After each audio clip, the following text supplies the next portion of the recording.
In today's video, we're going to go through a 7-round mock draft with trades. Because you all who watch this show, who I'm very, very thankful for, always ask me, Marshall, should we trade up? Marshall, should we trade down in round one? Well, in today's video, you've got a major trade to break down that I have pulled the trigger on. But first, I need you to pull the trigger on that like button. Like the video for me right now. If you are ready for the NFL draft, if you're tired of all of the pre-draft process, kind of like I am, hit that thumbs up icon for me and let's dive into it.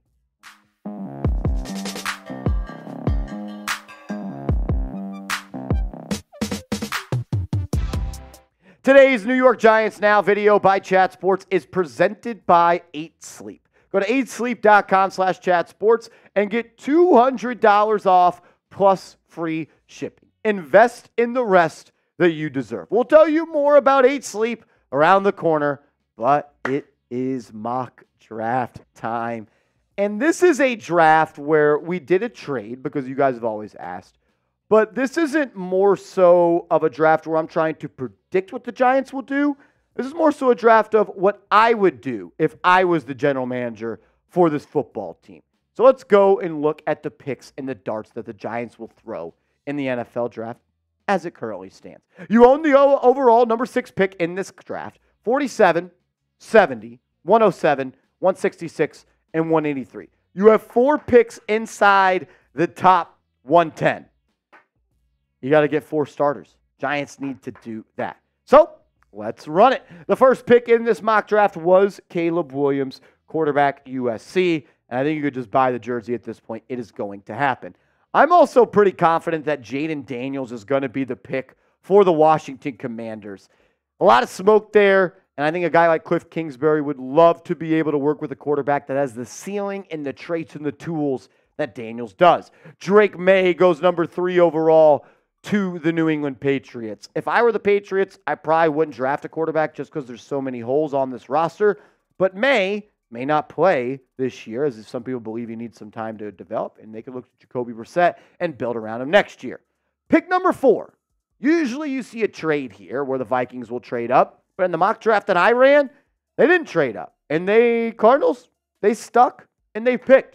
And in my opinion, they got the second best player in this class, Marvin Harrison Jr. This was a backbreaker for me. Malik Neighbors, one of my favorite players in this draft. Going number 5 overall. So if this is what the top 5 unrolled like, if this is what it looked like, and you're about to make your pick at number 6, who would you pick? Williams, Daniels, May, Marvin Harrison Jr., and Malik Neighbors are off the board. Who do you pick at number 6? Let me know in the comment section. For me, this is the worst case scenario. I would pick Joe Alt, no doubt about it, but I don't think that's going to happen. I know it's a mock draft that I would do. I still tried to keep it a little bit realistic. I would take Joe Alt. And then Patrick Seaman of the Minnesota Vikings Today Show, Vikings Now, whatever the hell it's called, he called me up and he said, Marsh, we want to move up for JJ. So well, I need both your first-round picks. And he said, deal. So he offered me this, and I made it. The Giants have made a trade with the Minnesota Vikings to move down from pick 6 to pick 11, and they also get pick 23. And I can already hear the comments now. But Marshall, you told us you're never going to trade down. I only really did it because you guys cried enough. So let's run through the idea that the Giants do trade down with the Minnesota Vikings. They come up and they select J.J. McCarthy. No other reason you're moving up in the NFL draft. Then my sweet prince, Joe Alt, goes number 7 to the Tennessee Titans. I think he's going to be wearing a gold jacket one day. Dallas Turner, the first defensive player, comes off the board, and he's heading to go be a dirty bird down in Atlanta. Shout out to Dallas Turner. I think he's going to be a really good football player. Rome Odunze, receiver, Washington, goes number 9 overall. I could have easily picked Rome Odunze at pick number 6. I think that'd be a good pick, but I wanted to shake things up in this mock draft. Number 10, Brock Bowers. At one point, maybe the best player in college football, falls to number 10. Aaron Rodgers gets another weapon, and the New York Jets are going all in. So you might be asking, well, who the hell are the Giants going to select at pick number 11? And with the 11th pick in the 2024 NFL Draft, Marshall Green, general manager of the New York Giants, is selecting Quinyon Mitchell, the star corner out of Toledo. Corner is a major need for the New York Giants. And Mitchell is the best corner, in my opinion, by far in this draft class. He may have been just the best corner in college football the last 2 years, earning All-American honors. 6 foot, 200 pounds, and an absolute athlete. Look at what he did in the 2023 season when it comes to playing in coverage. He allowed a completion percentage of less than 50%. Didn't allow 300 yards throughout the season. Nobody scored a touchdown on him. But the craziest stat for me is 18 pass breakups. That is an incredible number for any DB. He is always making plays. He's got good ball skills. I think he does a really good job of anticipating, and when he makes his decision, he puts his foot in the ground, he gets downhill, and he makes a play on the ball. Only 1 interception, not too worried about that. The guy had 37 pass breakups over the last 2 years. He is a special athlete in coverage. There was questions about if he could play press man, and then he went to the Senior Bowl, and he absolutely dominated every single receiver there. Quinyon Mitchell is a great pick for the Giants, and we'll talk about maybe a potential duo of him and Deonte Banks and what that could mean. You look at his relative athletic score, some testing numbers from the Combine as well as pro days. He was graded out as the 98th percentile athlete when it comes to the cornerback position. He ran a 4.340, 98th percentile. His 20-yard split, 94th percentile. 10-yard split, 83rd percentile. A vertical jump of 38. And he's not weak. 20 bench press reps of 220 pounds, 225 pounds, 195 pounds is what he weighed, just over 6 foot. The dude is a special athlete. Look at some pros and cons from Pro Football Focus. They have him as a very impressive athlete with body control, explosiveness, and top-end speed are all well above average. Back pedal is smooth and loaded to break on the ball at any second. His downhill speed and off coverage is strong. Quarterbacks threw his way a lot because they didn't believe he could get there, and yet he often did. That's what we talked about, putting his foot in the ground and attacking the play. His anticipation and off coverage is excellent. I think he's got great eyes. I think he's got great football instincts. He could be a little bit over-aggressive, and I think that's a con for a lot of really good corners because that's how you get to where you go. His strike timing and press is inconsistent. They just didn't do it that much, but at the Senior Bowl, he looked really good. The reason I drafted a corner is because he was the best player on my board, and it was one of the top positions of need for this football team. And now you roll with a CB1 and CB2 duo of 2 first-round picks. You got Quinyon Mitchell, and you got Deonte Banks. And that makes life easier for everybody on your defense. That means more time to get pressure for Brian Burns and Kayvon Thibodeau and Dexter Lawrence and Azeez Ojulari. Getting Quinyon Mitchell in round 1, in my opinion, will be an A-plus pick for the New York Giants. I'll tell you who they picked at pick number 23 since they also got that, the Minnesota Vikings deal around the corner. But I got to get you hooked up with our proud sponsor, 8Sleep. Go to 8sleep.com/chatsports and get $200 off plus free shipping. Invest in the rest that you deserve. Today's episode is brought to you by 8Sleep, the high-tech solution to your age-old sleeping issues. 8Sleep's Pod 3 cover slips right over your mattress, bringing heating and cooling technology that keeps you comfortable and sleeping deeper for a better, more restful night. The pod cover will improve your sleep by automatically adjusting your bed's temperature based on your individual needs. The cover can be added to any bed like a fitted sheet and allows you and your partner to cool or warm your side of the bed as low as 55 degrees and up to 110 degrees. In addition to keeping you at the perfect temperature all night long, the pod also tracks your sleep and health metrics. On average, pod users see their sleep quality improve by 32% after just a month on the pod. Trust me, guys, this thing will change your life. Go to 8sleep.com/chatsports and get $200 off plus free shipping on the pod cover by 8Sleep. Invest in the rest that you deserve. I'll make sure all that information is clickable down in the comments and description of today's show. So the Giants are back on the clock at pick number 23. And in my opinion, these were the top 5 players available. Jerzon Newton, the defensive tackle out of Illinois. Amarius Mims, OT out of Georgia. Tyler Nubin, the safety out of Minnesota.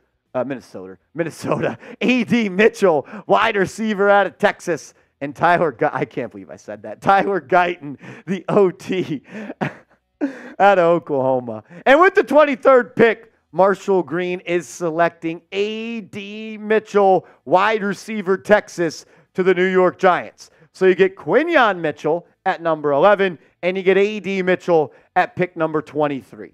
And you know what? I'm just going to pat myself on the back right here because the New York Giants fill two major needs with the first two picks of the NFL draft that they do own with this mock trade. You get Mitchell, superstar corner, and you get A.D. Mitchell, who I believe has one of the higher ceilings of any receiver in this class. I also love him because he is from Mo City. Shout out to Mo City. That's right where I'm from. 6'4", 200 pounds, a physical freak. And we saw the production that he can have when he gets the usage and the snaps and the targets that he does get. A little bit slow of a start for his college career down in Georgia. Only 38 grabs in 2021 and 2022. But when he got to Austin and he played with Texas, with Steve Sarkisian and Quinn Ewers, he was the focal point of the offense, and he deserved to be. 55 grabs, over 840 yards, 15.4 yards per catch, and 11 touchdowns. He is a really good receiver, ladies and gentlemen, and he's also a really good athlete. Graded out at the 99th percentile when it comes to the relative athletic score. 6'2", 205 pounds, a vertical jump of 39.5, a broad jump in the 99th percentile. He is an explosive athlete, a 4.3, 4.40, a 2.5 second 20-yard split, and a 1.48 second 10-yard split. The dude is athletic as all get out. And I honestly think he's T. Higgins light. That is my pro comp for A.D. Mitchell. T. Higgins hype, except he's more athletic than T. Higgins. He is. He plays like T. Higgins, but he's more athletic. I also think he's a more mature route runner than T. Higgins was coming into the league. His ability to operate in the blind spot of the defensive back is second to none in this class. You could throw him a jump ball. He'll go up and get it. He's got strong hands, large catch radius, and he gives you just a different type of receiver than you have on this roster. At 6'2", 200 pounds, he's going to be your outside receiver. He's going to be your X. He's going to be the guy that you're asking to take the top off the defense. And you add that to a guy like Hyatt and Slayton and Robinson and the All-American of the offseason, Bryce Ford-Wheaton, who I know you guys really love. You bring back Isaiah Hodgins. I would have liked to get Malik Neighbors or Marvin Harrison Jr., but I think that you get Quinyon Mitchell and A.D. Mitchell. I'll take that any day of the week. Coming up next, we got day 2 and day 2, day 3 picks for the Giants, and they are on the clock here at pick number 47. It's pretty cool drafting your third prospect at pick number 47. And you might be asking me, Marshall, did you go to the University of Texas? No, I did not, but I do know good football players when I see it. And with the 47th pick in this class, I am selecting star tight end Jatavian Sanders out of the University of Texas. But Marshall, you just drafted a receiver out of Texas.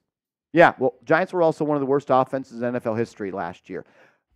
You need more offensive playmakers.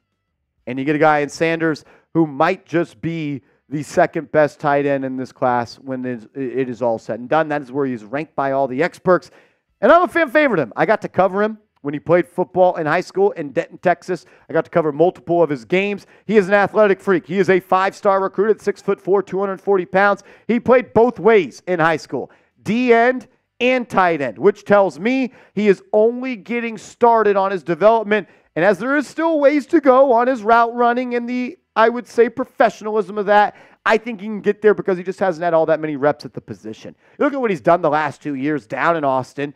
Over 199 grabs over the last 2 years, 682 yards this year, 15.2 yards per catch, 2 touchdowns, 5 last year, no drops this year. He would be a game changer at the tight end position for the New York Giants.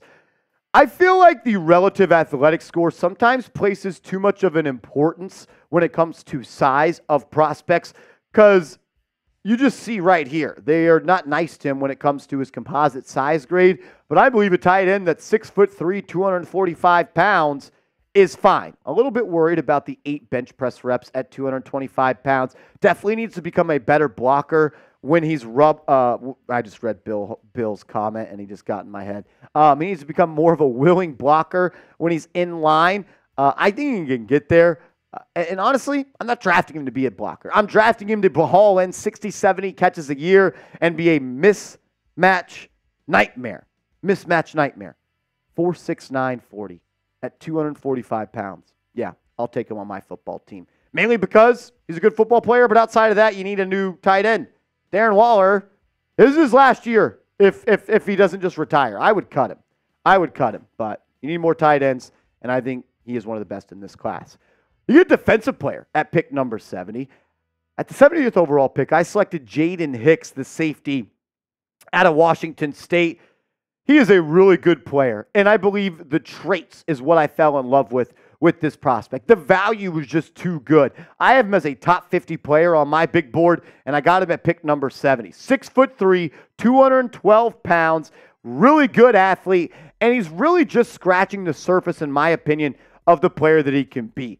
At Washington State the last 2 years, he did a little bit of everything. He can operate in the slot. He could play in the box. He could be that single high safety. He could play halves. He can come down and put some pressure off the edge as well. I'm a big fan of his. 4 sacks over the last 2 years. He is a hyper athlete. Needs to get better in man coverage. No doubt about it. He's not a corner. He is a safety. That's why he allowed 20 completions on 31 targets. But I believe that he just has all the tools. And I think he fits perfectly into a Shane Bowen defense. He's a physical safety. And when you have multiple safeties and multiple corners on the field, you need those guys to be willing tacklers as well. And with the Giants and where they sit at the safety position, I believe a pick there could make a lot of sense. I like Penn. I like Belton. Owens, still TBD. And Jalen Mills, you have him on a veteran minimum deal. So I like getting a new young player at that position. You go back to the offensive side of the ball in the running back position at 107, and I selected the home run hitting MarShawn Lloyd out of USC. Receiver, tight end, running back. You know why? More offensive playmakers, please. That's what this offense needs. You need chunk plays. And MarShawn Lloyd, he produced chunk plays at a rate almost better than anybody in college football last year at the running back position. 5'9". He weighed in on our rankings at 210. He's actually 220 at the combine. I think he played at 210, maybe some combine weight there. Maybe he drops to 215. But he's an explosive player. Started out at South Carolina in his college career, but he really rose to stardom, I would say, at USC this past year. Things that I like about him. He has 18 carries this past year of 15-plus yards. He only had 116 carries. He had an elusive grade from Pro Football Focus of 177. That was number 3 in the nation of players with at least 100 carries. He forced 47 missed tackles on 115 carries. That's why he had over 7 yards per carry last year. A 4.4 40 at 220 pounds. Yeah, I'll take him as my back. He is a home run hitter. Giants need more explosive playmakers on offense, and MarShawn Lloyd, he fits that bill. This pick was funny. Why not? Joe Milton was on the board at pick 166. And I know that you guys are big fans of Joe Milton. And there's a lot to like. Traits and upside. Upside and traits. Traits and upside. That's what you're looking for at pick 166. 6'5", 235. He could throw the pigskin a quarter mile. Shout out to Uncle Rico. I legitimately think he can throw the football 100 yards. Is there a lot of development needed for him? No doubt about it. But I don't mind him sitting in the quarterback room with Brian Dable and Mike Kafka and trying to learn that system. I actually thought the tape was a little bit better than I thought it was going to be when I sat down and watched some Joe Milton tape. He completed 63% of his passes. I like my college QBs to complete a little bit higher percent of that. Only turned it over 5 times via interception. I like how he took care of the ball there. And he's also a rushing threat. At the very minimum, he could be your red zone quarterback and kind of be a Taysom Hill type of player. Upside, traits, maybe Dabes and Kafka can unlock him. Last pick of this draft class, I went with Hunter Nourzad. I can almost guarantee I'm saying that name wrong, so I apologize to Mr. Hunter. But I really do like this pick here. Interior offensive lineman with number 183 out of Penn State. You look at what he really put on tape at via some Pro Football Focus grades. What he put on tape, in my opinion, was someone that can get to a starting level player in this league. Allowed 5 QB hits, 11 hurries. Overall grade is 74.4. That's totally fine. But the reason that I made this pick, was because of versatility. And I don't ever know if I want Hunter being a starting offensive lineman for this team. But if I'm going to have a backup, if I'm going to carry another offensive lineman that's not a starter, I need a guy that can play multiple positions. He played center last year for Penn State. He was their starting center. But throughout his college career, he's bounced around all over. 170 snaps at left tackle, 535 at left guard, 25 at right guard, and 458 at right tackle. So that's what I like in him, versatility. And when you're a backup offensive lineman, you got to wear multiple hats. You got to be a plug-and-play type of player, and I like the ability that he has shown to do that. So we take a look at my mock draft here. Quinyon Mitchell in round 1 after we traded down from pick 6 to pick 11 with the Minnesota Vikings. You get Quinyon Mitchell and A.D. Mitchell in the first 2 rounds. You get an explosive tight end in Jatavian Sanders, another offensive playmaker. Jaden Hicks, a very versatile and hard-hitting safety. MarShawn Lloyd, a true pop at the running back position. Joe Milton, I'm buying a lottery ticket there, hoping Brian Dable can cash that one out. And I'm going with Hunter Nourzad on the offensive line. So now I want you guys to grade this mock draft for me. If nobody gives it an F, that means it stinks. So grade it for me so far. To be honest with you guys, I think this was the best mock draft that I have ran so far for the New York Giants. I'm giving myself an A- on this one. I think this actually came out better than the video I did last week when I called it the perfect mock draft. You get a star corner. You get a high upside receiver. You get a tight end that can change this offense. You fill a position of need at safety. You get a do-it-all offensive lineman. I love this draft. I really do. But I understand why some people would have looked to make some other picks. Hadn't done a mock draft where I traded down yet. I still wouldn't do so. But I wanted to do so for you guys. Make sure you are following me on social media at @MarshallGreen_, Twitter, Instagram. Hit me up over there. Let's go Big Blue.